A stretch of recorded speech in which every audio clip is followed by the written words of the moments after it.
She was 17 and she thought she knew the shape of winter. She had grown up under the low ceilings of a Nebraska soddy, had watched her mother salt pork, and her father read the sky, and she believed, in the way the young believe, that she had already learned what needed learning. Her name was Hettie Loomis.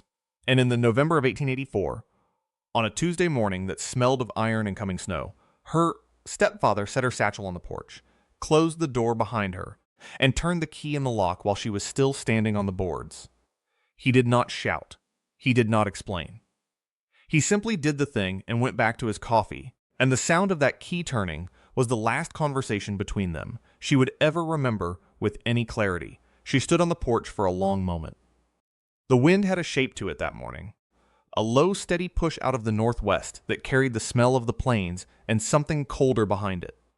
She had $2, a wool shawl too thin for the weather, a tin cup, a folding knife, and the satchel he had packed, which she would later discover held only a heel of bread, a half-pound of dried apples, and the small brown book she had been reading at the table the night before. He had put the book in. She did not know then why that detail would matter. She walked. There was nowhere in particular to walk to. Her mother had died in the summer of a fever that took half the county's children too, and her stepfather had waited 5 months, and 1 week before he decided that a grown girl in his house was an expense he did not intend to keep. There were towns to the south, there were towns to the east, but between her and any of them lay an open country, and the sky above that country had gone the color of a lead spoon. By noon, she was 3 miles from the soddy. By dusk, she was 7, and the wind had teeth in it, and she understood that if she did not find walls before dark, she would not find morning. That was when she saw the smoke. It was a thin gray thread, rising from a hollow half a mile off the wagon track, and she went toward it the way any freezing thing goes toward warmth, without deciding to. She did not know then that she was walking toward the strangest man in 3 counties. She did not know that he had a habit that everyone laughed at, and a tool no one else in the territory used, and a phrase he repeated so often that children mimicked it in the schoolyard. She only knew that where there was smoke there was a stove, and where there was a stove, there might be a corner she could sleep in without dying. The cabin, when she reached it, was smaller than a schoolroom and set into the north face of a low rise, half of it buried into the earth, like something that had grown there rather than been built. The door was low. The chimney was thick and short, and made of stacked river stone. There was a bundle of what looked like dead grass hanging from a nail beside the doorframe, upside down, tied with a leather thong. She had never seen anything like it before. She knocked with the flat of her hand, because her knuckles were too cold to bend. The door opened, and the man behind it looked at her for a long time without speaking. He was thin, the way old wire is thin. His beard was the color of ash that has been rained on and dried again.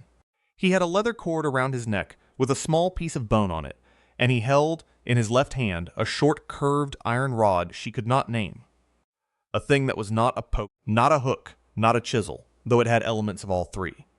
He carried that rod, she would come to learn, everywhere he went, and no one else in the county owned one like it. "Come in," he said. "Shut the door behind you. The heat is not free." His name was Ephraim Vance. He was 68 years old, and he had lived in that half-buried cabin for 19 winters, and there was not a soul in the nearest 3 settlements who did not have some private opinion about his sanity. She stepped inside. The first thing she noticed was that the cabin was warm, not the thin, fussy warmth of a good stove in a drafty room, but a deep, steady warmth, the kind that seems to come from the walls themselves.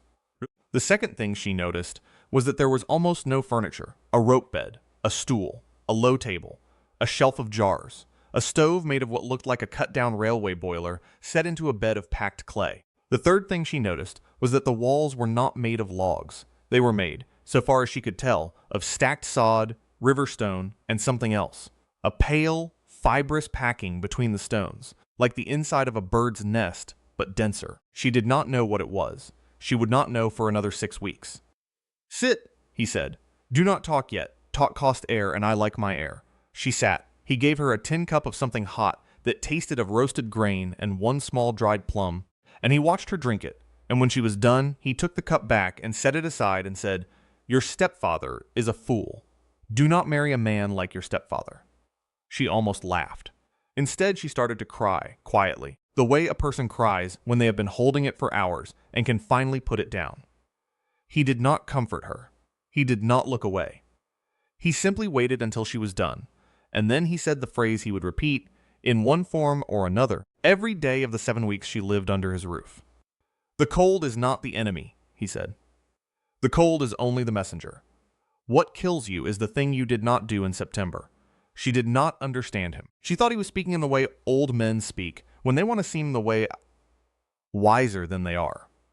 She would remember, later, the exact tone he used, and she would remember that she rolled her eyes when he turned to bank the fire, and she would carry that eye roll like a small stone in her pocket for the rest of her life.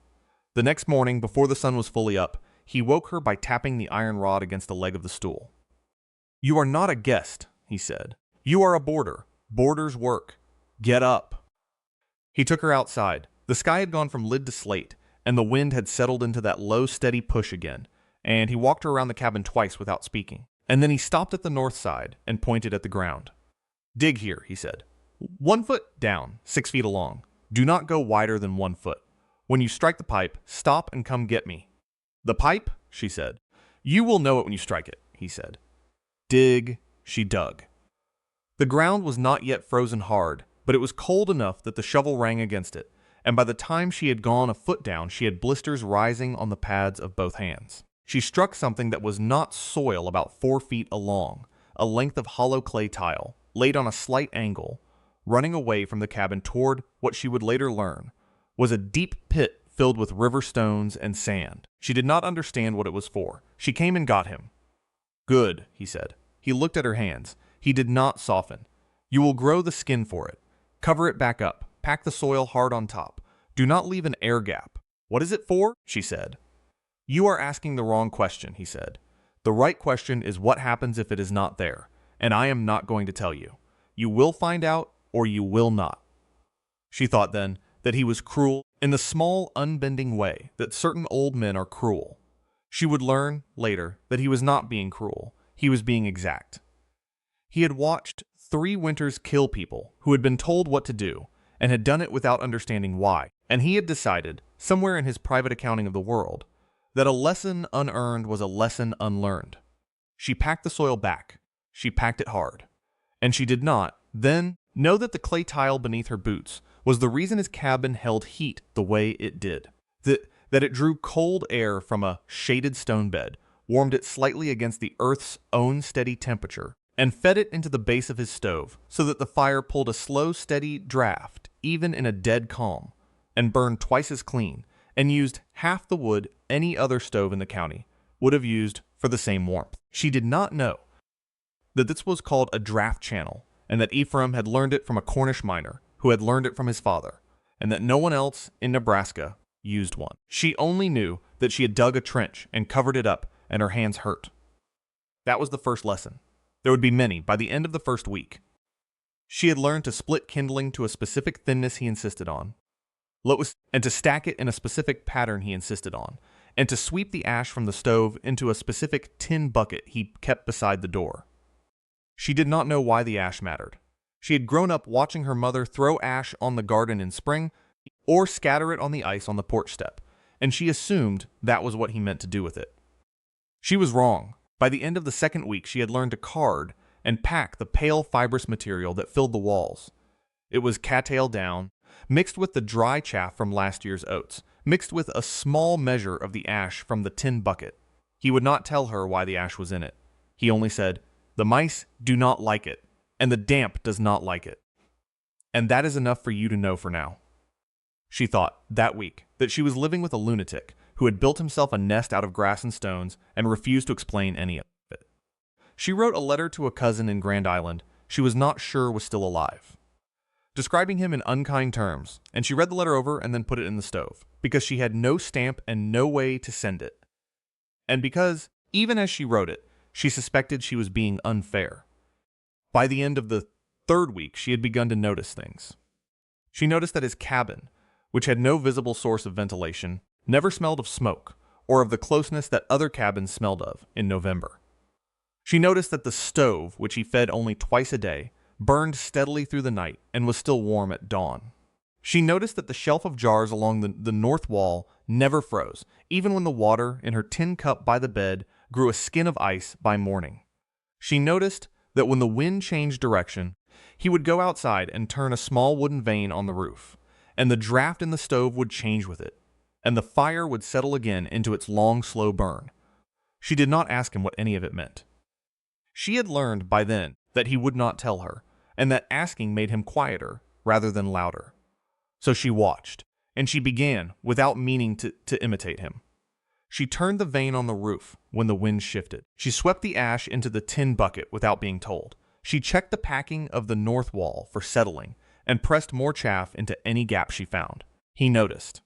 He did not praise her. He only said, "One evening, without looking up from his mending, you are becoming useful.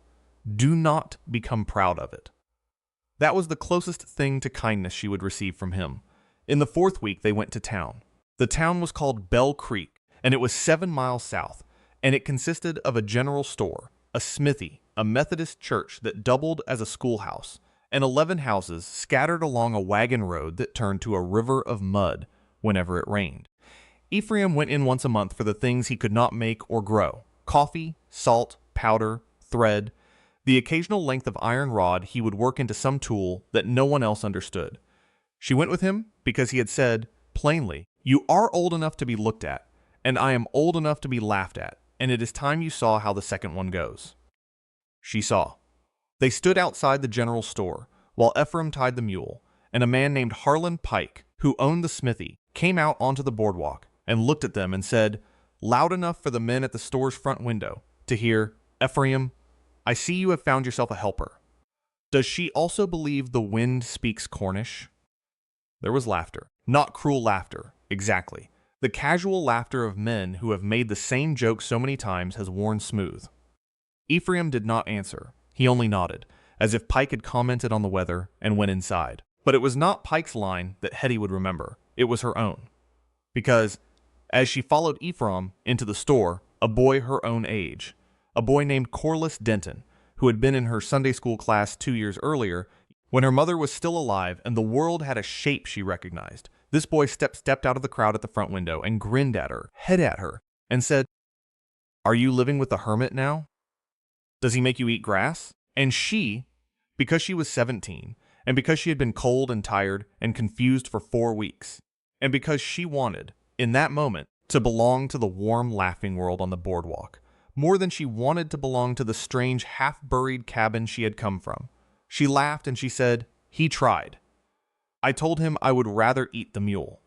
The men at the window laughed. Corliss laughed. And Ephraim, who was 3 steps ahead of her, and had his hand on the door of the store, did not turn around. He did not react. He simply pushed the door open and went inside, and she followed him with her face burning, and she understood, before the door had swung shut behind her, that she had done something she could not undo. He does not mention it. Not that day. Not the next. Not any day after. He did not need to. She carried it herself. She would carry it for the rest of the winter, and past the winter, and into every winter after that. And she would remember, when she was an old woman in a warm house of her own design, the exact grain of the boardwalk under her boots, and the exact sound of her own voice saying the words she should not have said. That night, back at the cabin, he did not speak until the stove was banked and the lamp was low. Then he said, without any particular weight, "There is a den on the north face of the ridge, about a mile up.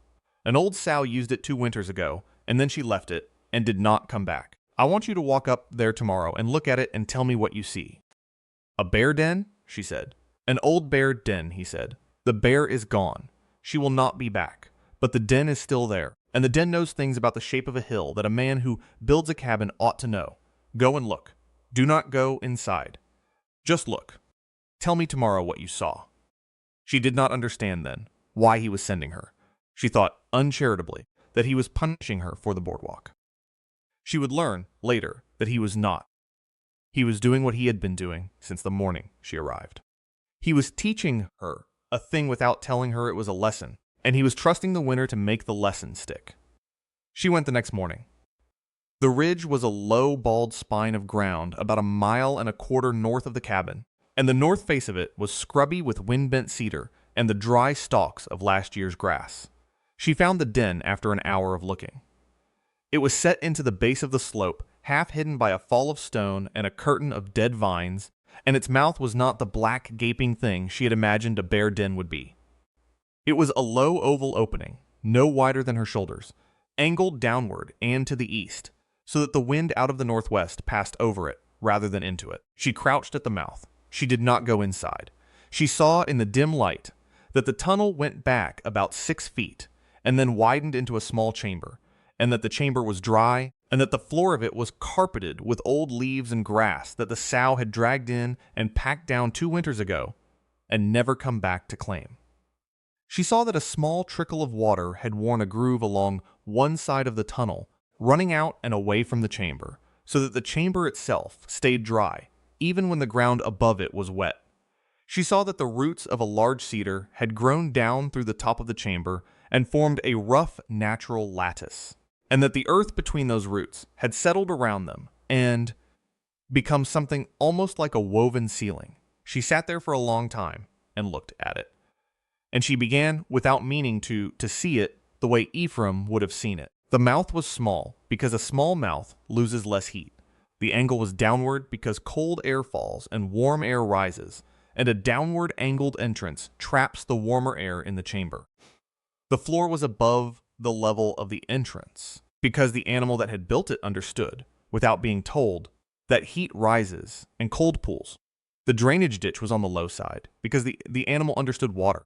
The root lattice held the ceiling, because the animal had chosen a site where a tree would do the framing.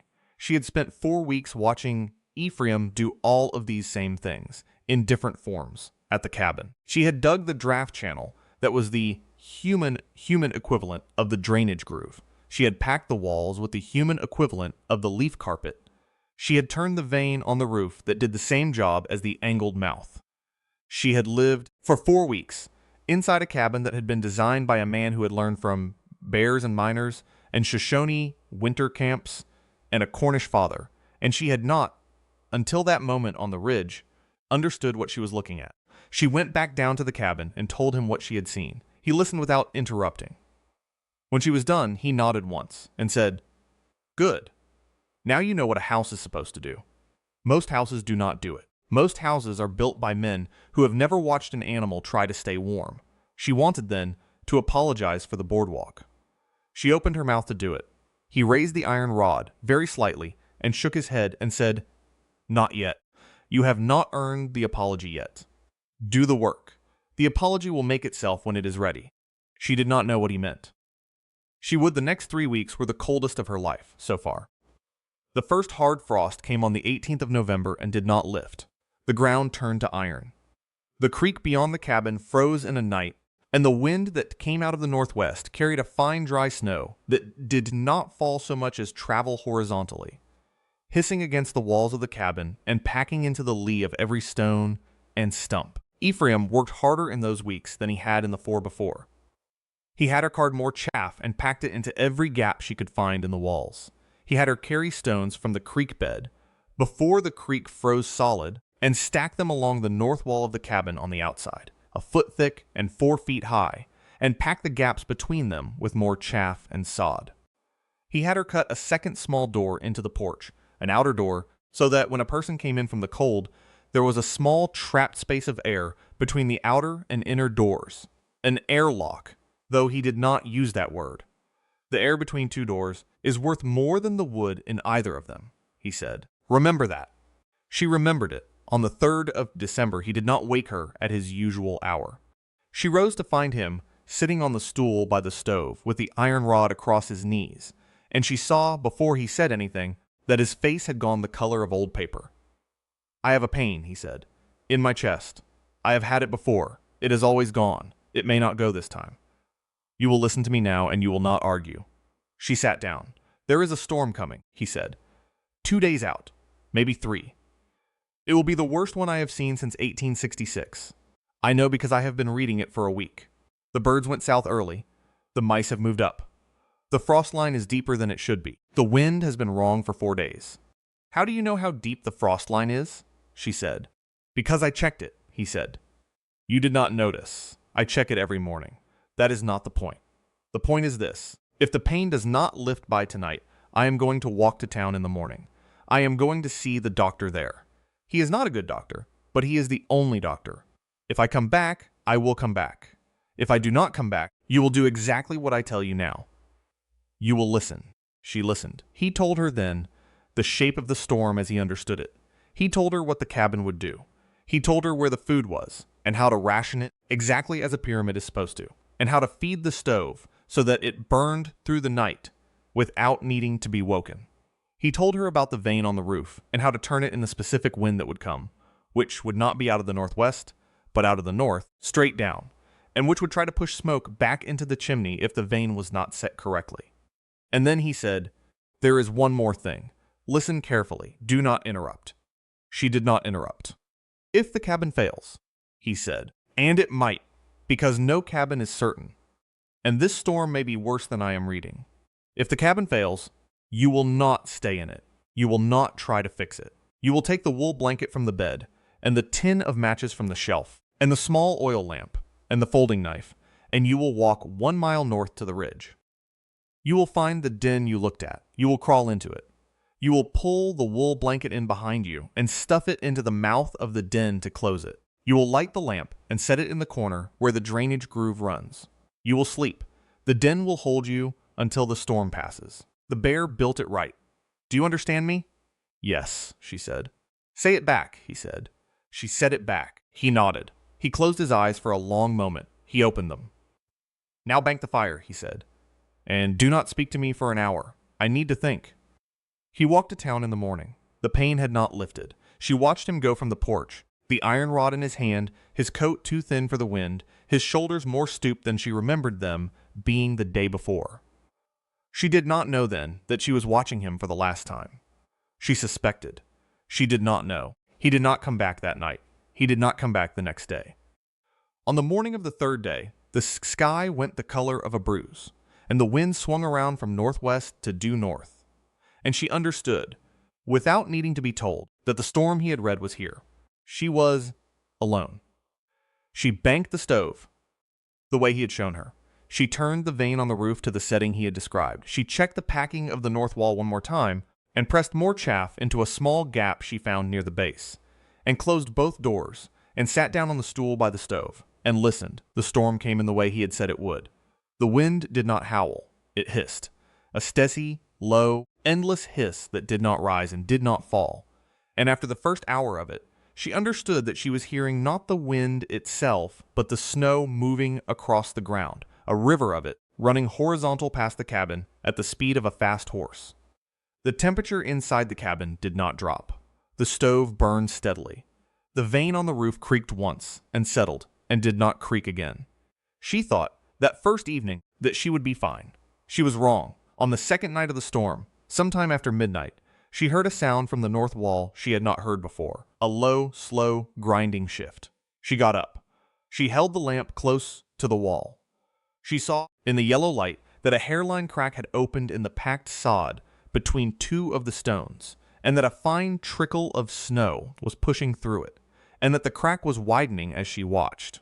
She understood, in the way a person understands a thing that has been explained to them once, and never repeated, that the north wall was failing. The storm had piled snow against it. The outside stones and chaff she had stacked were doing their work. But the pressure of the drift was greater than Ephraim had counted on, and the wall was moving. Not collapsing. Not yet. But moving. She had her hand on the door of the storage cupboard. One pull, and she could take out the extra chaff and pack the crack. She stood there for a long moment, and then she remembered. She remembered what he had said. Not just the words, but the specific weight of them. If the cabin fails, you will not stay in it. You will not try to fix it. She almost did not obey. She almost pulled the door open. She almost took the chaff. She had spent 7 weeks watching him build this cabin, and packing its walls, and sweeping its ash, and she loved it, in a way she did not have a word for yet, and the idea of leaving it, of walking away from a thing she had built with her own hands and letting it fail on its own, was more than she could bear. She stood there with her hand on the latch for a long time. She did not know, then, whether she was going to obey him or not. That was when she heard the second sound. a deeper one, a slow settling groan from somewhere under the floor of the cabin, from the draft channel. She would later understand, which had begun to shift as the ground froze and heaved. It was not the sound of collapse. It was the sound of a system reaching its limit. She took her hand off the latch. She did what he had told her. She took the wool blanket from the bed. She took the tin of matches from the shelf. She took the small oil lamp and the folding knife, and, because she could not leave it behind, though she did not know why, the small brown book her stepfather had put in her satchel 2 months earlier, which she had been reading by the stove for 7 weeks, and which she had come to think of, without quite deciding to, as hers. She wrapped the blanket around her. She banked the stove one last time, because she did not want to leave a fire that might start a worse one. She opened the outer door, and the inner door, and she stepped out into the storm. The wind hit her like a wall.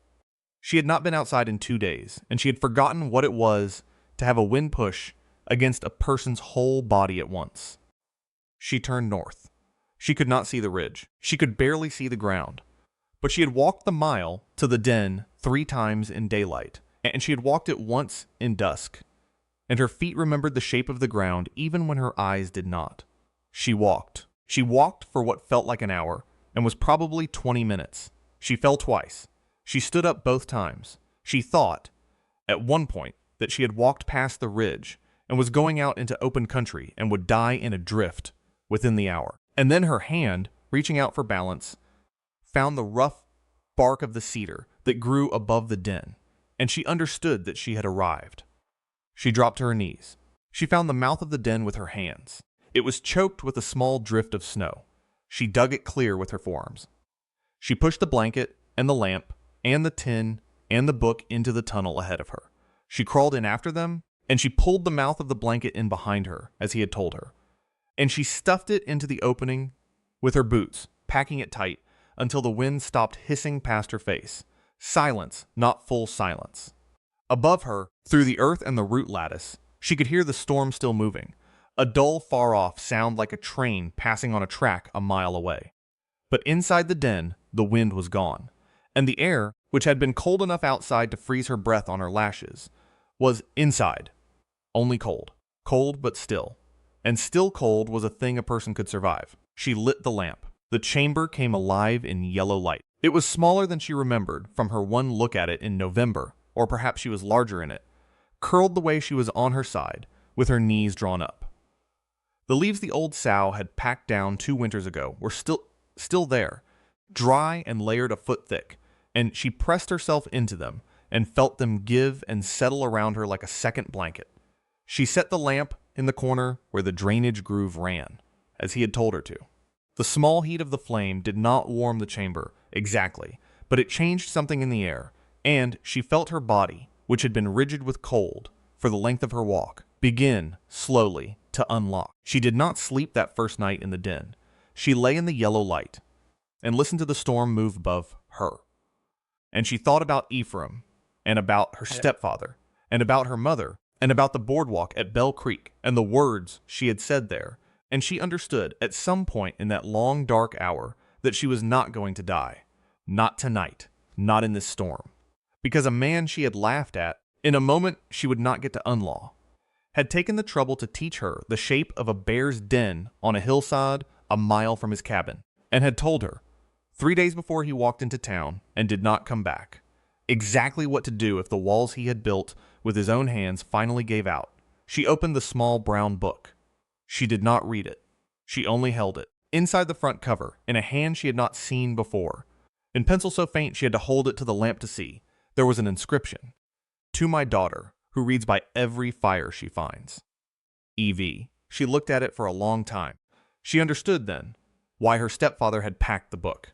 He had not packed it for her. He had packed it because it was not his, and he did not want it in his house, and it had come to their house in the summer, through a chain of hands she would never fully trace, from an old man in a half-buried cabin, who had once had a daughter, and had lost her, and had given the book to a neighbor, to give to a schoolteacher, to give to a girl who liked to read, which was how it had come, eventually, to her mother's shelf, and to her lap, and to the satchel her stepfather had thrown out onto the porch. On the morning he threw her out with it, Ephraim had known. From the first evening. He had seen the book on her lap by the stove, and he had known, and he had said nothing because he did not do things that way. He had simply taught her. Without telling her, he was teaching her, and had trusted the winter to explain what he would not. She stayed in the den for 3 days. She rationed the oil. She rationed the dried apples and the heel of bread she had brought in the pocket of her coat. She let the lamp burn only when she needed the light. She slept in short, soft stretches, curled in the leaves like the sow that had built the chamber, and she dreamed once of turning the vane on the roof of a cabin she had not built yet, in a wind she had not felt yet, in a place she had not been to yet. On the morning of the 4th day, the sound above her changed. The far-off train was gone. There was only the small tick of settling snow, and, once, the call of a crow. She dug herself out. The world above the den was white and still, and blindingly bright.